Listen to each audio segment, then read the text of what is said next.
दोस्तों, आज की कहानी है। बहू तेरे खाने में ना कोई रंग आता है ना कोई स्वाद आता है।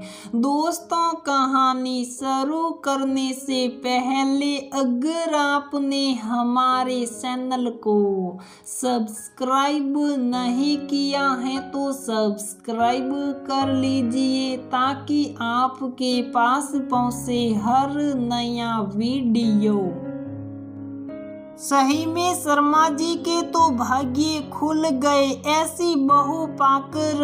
अरे बबीता जी, पता नहीं शर्मा जी ने ऐसे कौन से मोती दान किए थे जिससे उनके घर में बहू नहीं साक्षात लक्ष्मी आई है। लक्ष्मी देखो बबीता जी, पिछले 2-3 दिन से मैं सर्दी से परेशान हो रही थी।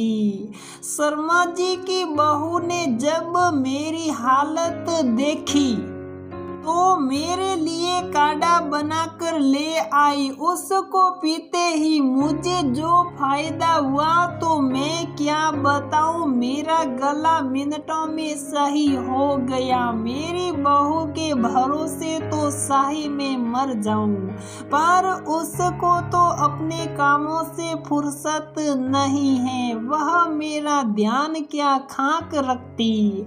उससे तो मेरे लिए टाइम पर चाय तक नहीं बनाई जाती। थोड़े दिन पहले हाथों की नसों में खिंचाव हुआ था। शर्मा जी की बहू ने ऐसी तेल मालिश करी मेरे हाथ की कि हाथों में जान आ गई थी। मेरी बहू ने तो पूछा भी नहीं था कि माँ लाओ आपके हाथों के क्या तकलीफ है, मैं मालिश कर देती हूँ। उसको अपने मेकअप से फुर्सत नहीं मिलती। छत पर कपड़े सुखा रही सीमा ने जब अपनी सास और अपनी पड़ोसन बबीता आंटी की बातें सुनी तो दंग रह गई और उसकी आंखों से पानी की कुछ बूंदें निकल आई।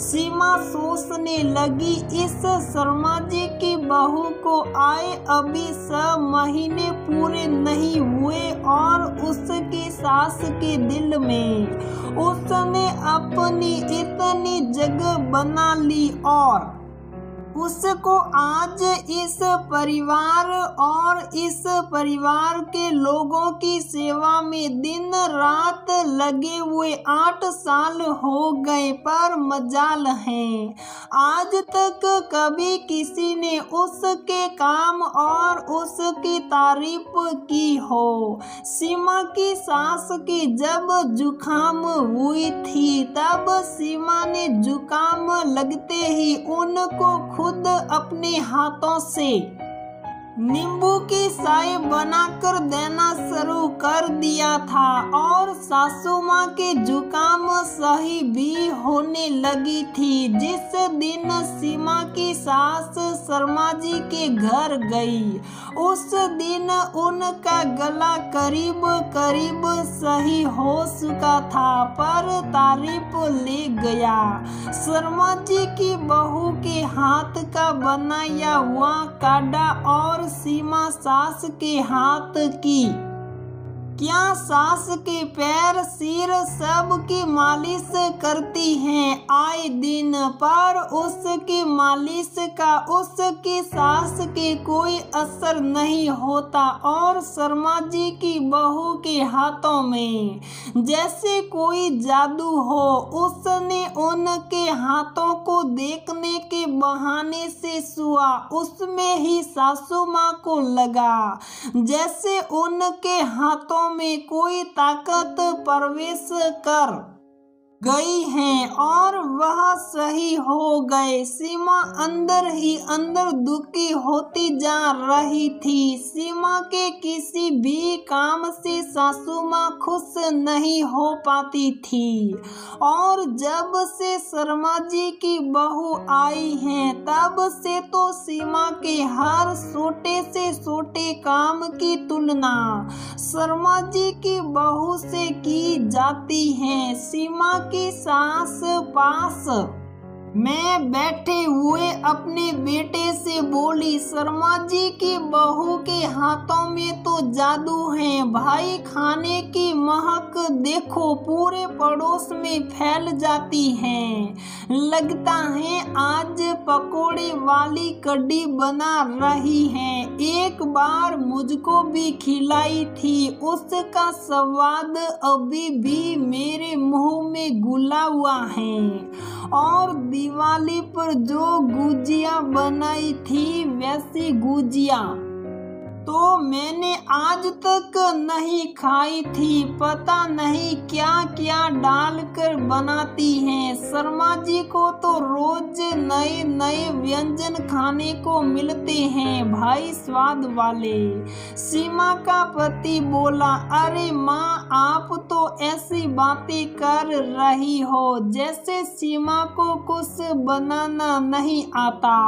सीमा भी तो अच्छा खाना बनाती हैं और आए दिन कुछ न कुछ बनाती रहती हैं। सीमा की सास झुंझला कर बोली, हाँ पता है, तू रहने दे, अपनी बीवी की तारीफ मत कर, कैसा खाना बनाती है, ना कोई स्वाद होता है ना कोई रंग होता है। अब पेट भरने के लिए खाना तो पड़ेगा ना, पर वह बात थोड़ी होती है खाने में। दोनों के लिए चाय लाती हुई सीमा ने यह बात सुन ली। उसके उदास चेहरे को देखकर सीमा का पति उसके पास आता है और बोलता है, अरे सीमा प्लीज तुम ऐसे उदास मत हो, तुमको तो पता है माँ ऐसी हैं, उनकी बातों को दिल से मत लगाओ। सीमा बोली, कैसे दिल से नहीं लगाऊं, अपने आप दिल पर लगती है। या पूरे दिन घर के कामों की थकान से थक कर मर जाती हो, फिर उसके बदले ऐसी बातें दिल को चकनाचूर कर देती हैं। सीमा और उसका पति दोनों बातें कर रहे थे, तभी बरामदे में से जोर से कुछ गिरने की आवाज आई और साथ में सासू माँ की आवाज, हाय राम मैं गिर गई, कोई आओ, हाय राम मेरा पैर टूट गया, दिखता है दर्द हो रहा है। सीमा और उसका पति दोनों भागकर आते हैं, देखते हैं सासू माँ टेबल से ठोकर खाकर औंधे मुंह गिरी हुई पड़ी हैं। दोनों ने जल्दी से भागकर उनको सीधा किया तो देखा सासू माँ के एक दांत टूट गया था और उनके पैर में भयंकर दर्द हो रहा था। दोनों उनको लेकर जल्दी से हॉस्पिटल गए। डॉक्टर ने पैर में फ्रैक्चर बताकर प्लास्टर बांध दिया और पूरे 2 महीने के लिए बेड पर ही रहने के लिए कहा। हॉस्पिटल से सब घर पर आ गए। सीमा ने सासू माँ को उनके कमरे में बेड पर लिटा दिया। सासू माँ दर्द से तड़प रही थी।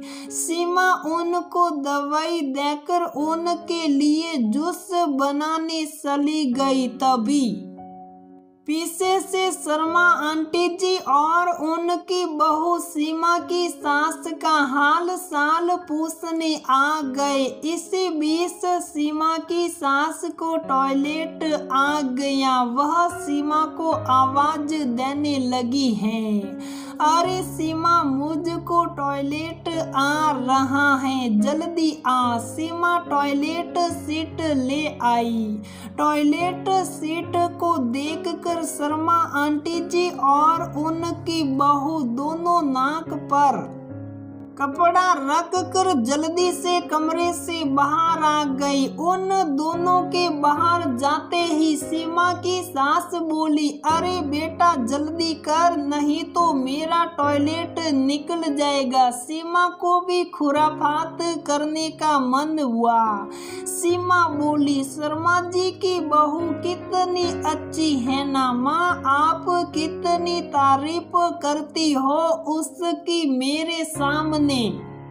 सारे दिन मुझको तो कुछ भी नहीं आता, उसके सामने वह तो हर काम में परिपूर्ण है। आपके जुखाम, आपके हाथ पैरों का दर्द वह मिनटों में दूर कर देती हैं, और खाना बनाने में तो उसके जैसा कोई आस पास भी नहीं है। माँ मैं सोच रही हूँ, मुझको तो वैसे भी घर के कामों से फुर्सत नहीं मिलती और बसा कुसा टाइम में मेकअप में निकाल देती हूँ, और खाना बनाना तो मुझे बिल्कुल भी नहीं आता, ना उसमें रंग आता है ना कोई स्वाद आता है।